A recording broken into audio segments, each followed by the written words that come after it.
Bueno, ahora vamos a pedirle a Jorge entonces que siga con el locutor. Muy bien. Agradecer primero a Coligüe y a Norberto por estar en esta mesa, a todos ustedes por acompañarnos, y agradecer a Norberto por su obra, porque lo importante de la obra de Norberto es que es una defensa y una pedagogía del pensamiento y del movimiento nacional y popular en la Argentina. Y eso creo que tiene un valor extraordinario. Se habla mucho de la batalla cultural, del debate cultural, pero la verdad es que hay figuras, hay historias, hay visiones que solo casi las conocemos por Norberto, por su capacidad de pensar en los distintos momentos de la historia en la defensa de lo nacional y popular. Él, como hombre que proviene de la izquierda nacional, siempre está mirando y analizando el movimiento nacional y popular y discutiendo un poco él mismo con las visiones más tradicionales de la izquierda argentina, de aquella izquierda que se partió ya desde el 45 y un sector que fue parte minoritario, pero no menos importante, tanto del Partido Comunista como del Partido Socialista, que se incorpora al peronismo, un sector de la izquierda nacional que ahí se acerca, y un sector de la izquierda gorila que sigue presente tantos años después y reproduce hoy las mismas cosas que decía del primer peronismo. Así que primero ese agradecimiento. La segunda cosa que quería señalar es que el título tiene razón. Kirchnerismo, el proyecto que transformó la Argentina. Y cuando uno lo lee, y cuando ve la cantidad de cosas que se hicieron, la cantidad de batallas políticas, sociales, culturales que se dieron, la ampliación de derechos y las modificaciones que se logró en la Argentina, puesto todo junto en estos 12 años, es realmente un montón. No hay, es decir, si esto es una hipótesis, si el título es una hipótesis, la comprobación está claramente alcanzada. El kirchnerismo ha sido una fuerza transformadora profunda de la sociedad argentina y ha modificado muy decisivamente la correlación de fuerza entre los sectores populares y los sectores concentrados del poder. Esto es quizás lo que surge con más fuerza de todo el relato, de un relato que es minucioso y que va describiendo los distintos momentos, y entonces no solo es leíble, sino que es instructivo políticamente, porque ante cada coyuntura o ante cada situación muestra los alineamientos, quiénes jugaron a favor, quiénes jugaron en contra, cómo se fueron definiendo los distintos sectores, y ahí uno ve lo que se señalaba antes, lo que decía Eduardo, de las transformaciones que tiene el mismo kirchnerismo. Yo quiero destacar 2 o 3 elementos que para mí son centrales de eso y que están muy claramente expresados en el libro. Lo primero es la voluntad política de destacar, yo diría, la supremacía de lo político, ¿no? Es la decisión política lo que conduce un proceso, es la decisión política lo que permite orientar las fuerzas y salirse de las trampas que parecían imposibles de tocar. Néstor lo expresaba en general con la palabra autonomía, por lo menos sobre todo cuando hablábamos de los temas de relaciones exteriores. Su obsesión era: tenemos que recuperar autonomía, es decir, tenemos que recuperar poder de decisión en una Argentina donde el principio de autoridad y la fuerza de un gobierno que había subido, como decía él y como repite siempre Cristina, con más desocupados que votos, era muy débil y debía construirse. Él estaba, todo lo refería a ello. ¿En qué medida esto me sirve para acumular ese poder y para construir esa autonomía? Y creo que eso tiene un momento decisivo que está muy bien explicado en el libro, que es las elecciones del 2005. En el 2005 nosotros ya alcanzamos el 45% de los votos, derrotamos con Cristina a Chiche Duhalde en la provincia de Buenos Aires y de alguna manera nos ganamos la credencial de adultos y del sector claramente mayoritario de expresión del peronismo. Porque esta discusión sobre peronismo y kirchnerismo para mí está claramente saldada desde el principio. El kirchnerismo es la forma en que se expresa el peronismo en esta parte del siglo XXI. Así que los peronistas que hemos buscado la consecuencia con el movimiento nacional y popular, naturalmente hemos sido y somos kirchneristas como un proceso natural de continuidad de esas banderas. Otra de las reflexiones que está presente siempre en el libro de Norberto es una polémica muy tradicional que es acerca de la existencia, o más bien de la inexistencia de la burguesía nacional como elemento fundamental del proyecto nacional. Y ese es un tema que lleva a muchísimos debates tradicionales con la izquierda y bueno, se comprueba lo que sabemos, que en realidad no tenemos una verdadera burguesía nacional y que en la medida que no tenemos una verdadera burguesía nacional, lo que tenemos es la necesidad de un Estado que en parte la reemplace y en parte la discipline para que cumpla algunas tareas históricas. El otro elemento que para mí es importante en el libro es el avance constante y la forma en que se van resolviendo los conflictos políticos que nos plantea la reacción.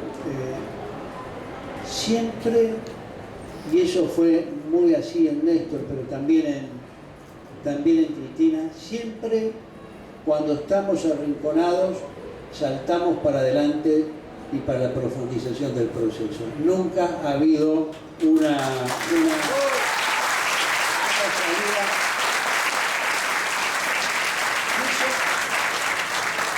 Y uno puede decir, bueno, esto es responsabilidad suicida, porque frente al precipicio se tira. No. Es siempre estar en el borde, en el límite de las posibilidades que da la acción política, en el límite, testeando los bordes que permite la correlación de fuerzas y buscando siempre salidas que tiendan a esto que decía al principio de la autonomía y de la construcción del poder para lo nacional y popular. La pregunta que se buscaba contestar es cómo hacemos en esta situación, en esta encrucijada o en este desafío para resolver ese problema. Yo quisiera destacar dos o tres cosas más. Una, hay un rol, además de lo del ALCA, donde yo tuve el orgullo de ser el coordinador nacional designado por Néstor, así que me tocó vivirlo muy de cerca, más tarde. Y fue un proceso que se dio largo y que vimos cómo venía. Pero eso lo voy a terminar después. Además de eso, yo quiero señalar el rol de Néstor en la construcción de UNASUR también. Y el rol de Cristina. Porque la verdad es que Néstor al principio conocía muy poco de la política internacional. Nunca había estado en Brasil. La primera vez que fue a Brasil fue cuando lo conoció a Lula. Y al principio tampoco se llevaba muy bien.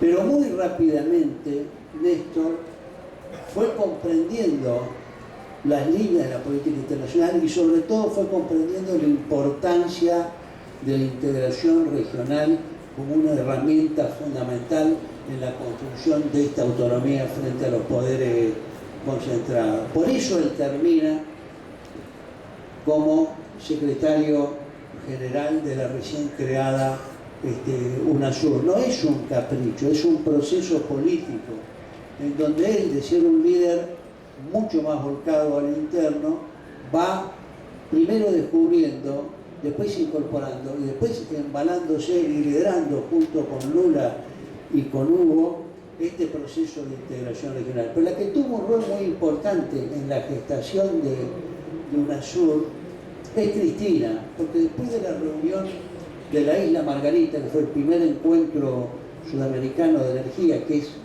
donde se pega el salto de la comunidad sudamericana a lo que va a ser la UNASUR, después en esa reunión se decide crear un grupo de trabajo, y un grupo de trabajo que tuviera alto nivel político para superar todas las diferencias que todavía persistían en cómo tenía que ser la UNASUR, si tenía que tener un secretariado común, si tenía que tener qué tipo de normas, si iba a ser por consenso con mayoría, en fin, todos los debates y las prioridades políticas que tenía que ser. Y la representante de ese grupo de trabajo, donde estaban, que por Brasil estaba Marco Aurelio García, por Chile estaba Lucho Mayra, por Argentina fue Cristina. Así que Cristina tuvo un rol muy clave en arremangarse, trabajar y encontrar la solución que permitieron que finalmente se firmara el acuerdo, el tratado en Río y se creara definitivamente el UNASUR. Quiero destacar eso porque la verdad es que el nacimiento de UNASUR es en realidad la contracara del no al ALCA. Cuando se le dice no al ALCA, que fuimos 5 de 34, o sea, éramos una minoría intensa, como se dice ahora, pero éramos una minoría.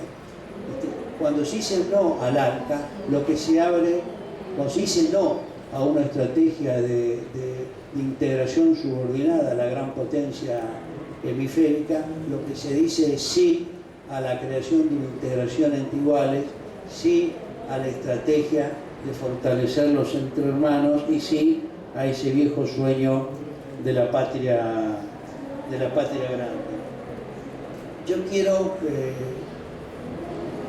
señalar dos elementos más y con eso voy a terminar. La primera es uno de los temas que está planteado también con profundidad, lo dijo Eduardo, es la cuestión de la relación entre el kirchnerismo y el movimiento obrero. Y se plantea un interrogante, que es un interrogante que en el peronismo tiene peso, tiene entidad, que es, bueno, ¿en qué medida no nos debilita como movimiento nacional y popular la fractura en tantos pedazos del movimiento obrero y la existencia de un sector del mismo que está claramente hoy enfrentado al gobierno? Claro que es una debilidad, claro que nosotros necesitamos un movimiento obrero más unido, más consistente, más fuerte, porque necesitamos ese apoyo si queremos seguir avanzando en la transformación del país. Lo que también tenemos que decir es que la unidad del movimiento obrero no es un problema de los dirigentes. La unidad del movimiento obrero es una cosa que se logra a través de los distintos sindicatos de base, las organizaciones de base, y vemos en varias provincias del país, en varias regiones del interior, cómo la CGT se va unificando al margen de las dirigencias nacionales, desoyendo eso y reconstruyendo esa unidad, que creo yo es un elemento muy importante para fortalecer al próximo turno del gobierno del Frente para la Victoria, que se iniciará sin duda en diciembre del 2015.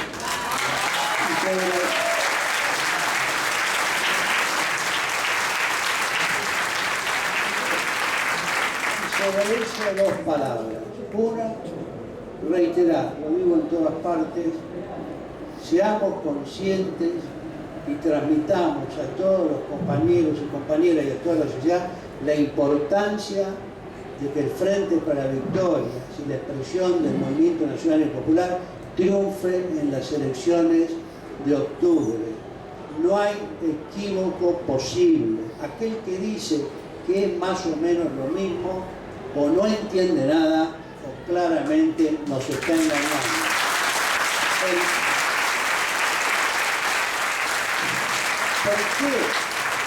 ¿Por qué tenemos que ganar? Por dos sencillas razones que son una sola. Primero, porque no está terminado el proceso de transformación de la Argentina. Cristina decía que mientras haya un solo pobre, el proceso de transformación y de creación de una sociedad justa en la Argentina no estaba terminado. Y obviamente no está terminado y hay que seguir avanzando. Segundo, porque no hay forma alguna de consolidar todo lo obtenido si no continuamos y profundizamos para obtener lo que falta. La profundización y la consolidación son dos caras de una misma moneda. Y eso no es una definición ideológica, que lo es también un análisis de nuestra propia experiencia y lo que muestra este libro. Nosotros hemos ido respondiendo a las distintas realidades, a los distintos desafíos que nos plantea la sociedad del 2003 para acá, cambiando, adaptando, pero manteniendo claro y único y sin cambio lo único que no tiene que cambiar. Primero, la voluntad política de responder a los intereses del pueblo y segundo, la decisión de no subordinarse a los poderes concentrados de la Argentina. Eso es lo que no debe cambiar, eso es lo que debe ser invariable y eso es lo que estamos seguros que tenemos que garantizar para el triunfo en octubre. Por último, contar una anécdota que yo ya les he contado, que tiene que ver con lo del ALCA, pero que creo que es un buen semblante de lo que ha sido estos años, de lo que es el kirchnerismo y de lo que fue Néstor. La reunión de Mar del Plata fue a comienzos de noviembre y un par de meses antes, en septiembre, habíamos ido a Naciones Unidas. Y en Naciones Unidas ya faltaba una o dos reuniones preparatorias, nada más, y se venía la cumbre.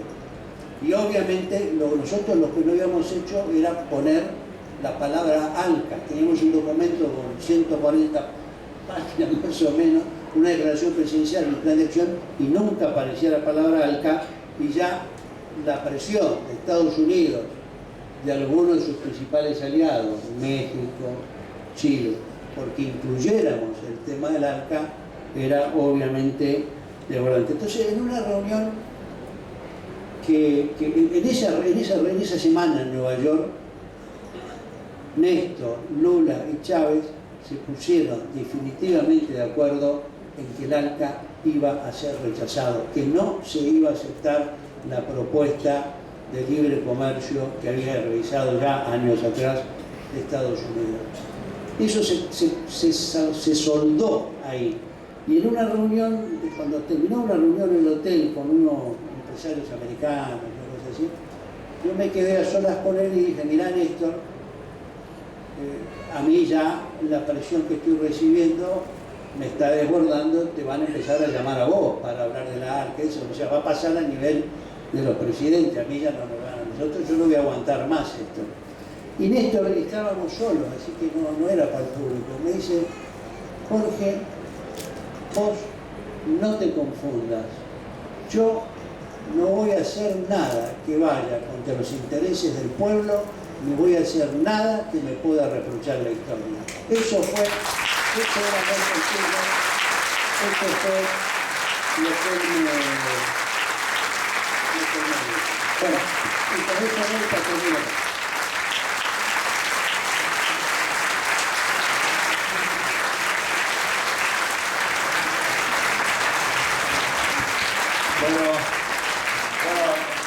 Mi rol de locutor, entonces ya lo dejo en compañía del autor y de nuestro querido amigo Norberto Galas.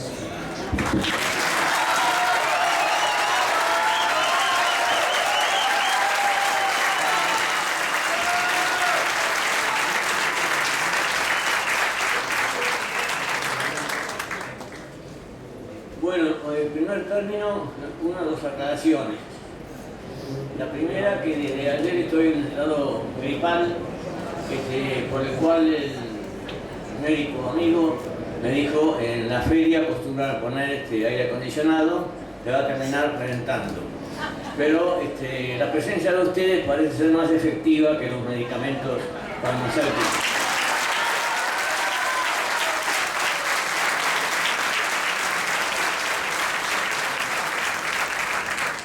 La segunda aclaración que les voy a leer rápidamente son dos adhesiones del presidente del Banco Central, Alejandro Banoli.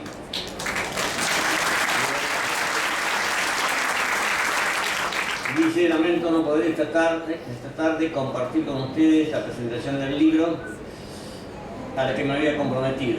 No estaré en Buenos Aires en el horario de la actividad. Tenía mucho interés en participar en el acto, pero debí viajar al interior.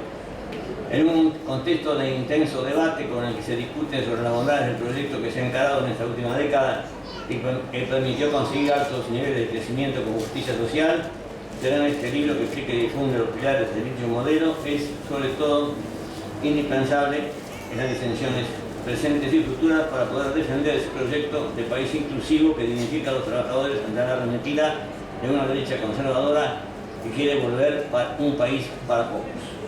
Les hago llegar mi recurso de salud.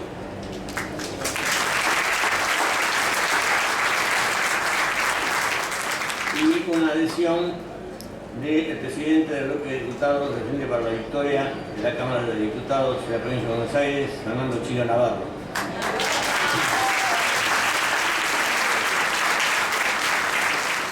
Lamentando no poder asistir a la presentación de su nuevo libro, no quiero dejar pasar la oportunidad de enviarle a mis más afectuosos saludos y agradecimientos por este nuevo aporte. Allí por el año 2000, cuando un grupo de militantes empezamos a reunirnos con Cristina y Kirchner, ni nos imaginábamos que estábamos a las puertas de un proceso de transformación como el que analiza el libro que hoy se presenta, acompañado por compañeros muy valiosos. Un fuerte abrazo y le vuelvo a agradecer todo lo que nos ha enseñado.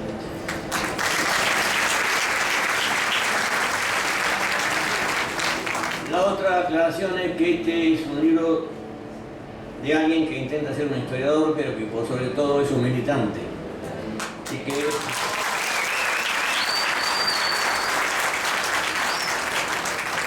que ha sido editado por una editorial que también tiene la misma inspiración militante. Hasta el punto que el libro estaba proyectado para terminarlo en el 2011 con el triunfo en la reelección de Cristina. El kirchnerismo había pasado del 22% de votos al 45% en la segunda elección del 2007 y después en 2011 al 54%. A mí me parecía un final feliz y quería terminarlo allí. Pero el amigo Narvaja me dijo: pero quedan muchas cosas afuera, entonces tenéis que seguirlo. Entonces lo seguí. Cuando llegamos al 2013 había que explicar también lo del 2013, entonces no podía terminarlo allí. Entonces, él, desde su cuartel de operaciones de la editorial, me dijo: bueno, hay que seguirlo, porque hay algunas cosas más. Hay un intento destituyente que se produce a través de la acción del fiscal Nisman, que quiere desprestigiar a la presidenta, destituirla, ¿no?, o pedir su detención. Entonces, bueno, tuve que tocar el tema del fiscal Nisman. Y ahí creí que terminaba. Pero como después el dictamen fue cuestionado, pero apareció otro fiscal que la levantó de nuevo, tampoco pude terminarlo así hasta que por fin, por suerte, el juez Rafecas dio una contundente declaración.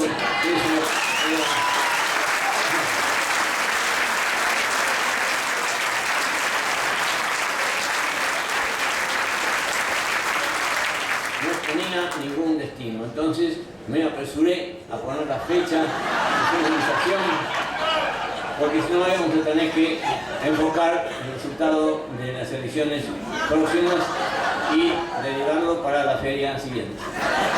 Así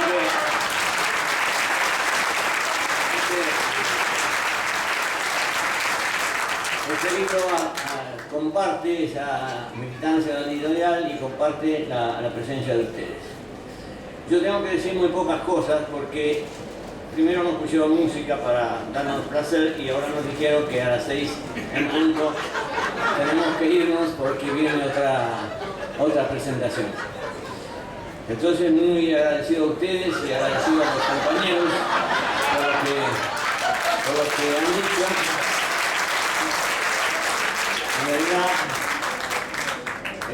me ha parecido fantástico recordar algunas de estas cosas de esta historia, de estos años, que han sido tan importantes, especialmente por la audacia de Kirchner, que por momentos a algunos les pareció un delirio. Yo recuerdo que había versiones de que uno de los primeros conflictos con Labaña, el ministro de Economía, era cuando Kirchner decía: si los títulos de la deuda han caído porque estamos en default, hay que pedir una quita muy importante, hay que hacer una quita de 60.000 millones de dólares. Y Labaña le decía que eso iba a ser rechazado totalmente, porque no tenían la suficiente confianza en una cosa que era verdad, es decir, habían destruido a la Argentina. Kirchner había descendido como un bombero loco o un paracaidista loco en un país arrasado, devastado por el neoliberalismo. Y entonces eso había que aprovecharlo para exigir el primer canje de deuda, que después fue reforzado por el segundo canje de deuda. Lo mismo con respecto al Fondo Monetario Internacional, que aquí se mencionó, que algunos decían: ¿por qué pagarle? Había que pagarle los 9.600 millones de dólares, porque después que se les pagó, Kirchner fue a las oficinas que ocupaban los inspectores del Fondo Monetario Internacional del Ministerio de Economía, que muchos argentinos no sabían que había una ocupación prácticamente de un control, donde diariamente los inspectores del Fondo Monetario recibían información del circulante, las tasas de interés, el tipo de cambio, etc. Abrió la puerta y les dijo que pudieran retirarse amablemente.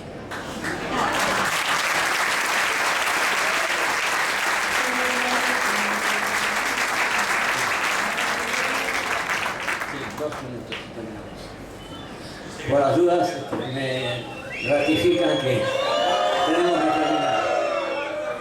Nada más que recordar a esas grandes figuras, especialmente a los dos grandes presidentes de América Latina fallecidos cuando más los necesitábamos, que es el caso de Néstor Kirchner y de Hugo Chávez.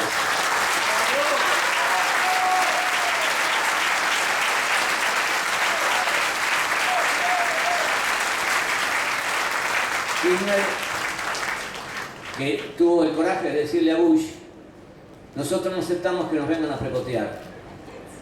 Y Chávez, en otro lenguaje, dijo que el ALCA se fue al carajo. Y esto, no, como acá decía Eduardo, no se acostumbraba en las relaciones diplomáticas. Pero los verdaderos antiimperialistas actúan de ese modo. Por eso Cristina, en las Naciones Unidas, menciona cosas de Jauretche que nosotros años atrás no pensábamos nunca, cuando dice, por ejemplo, que el mercado nunca es libre si el Estado no interviene, lo manejan las grandes corporaciones. Esto lo ha dicho como ha hecho la defensa de Palestina y como ha hecho la defensa de Cuba. Estas cosas no pensamos, pero así vamos a ver. Yo les agradezco a todos la presencia. Me siento mucho mejor de la gripe, pero igualmente no vamos a hacer firma de ejemplares hoy, sino que yo voy a venir otro día especialmente para hacerlo, porque si no se nos va a hacer la noche y mis años me pesan bastante. Muchas gracias por todo.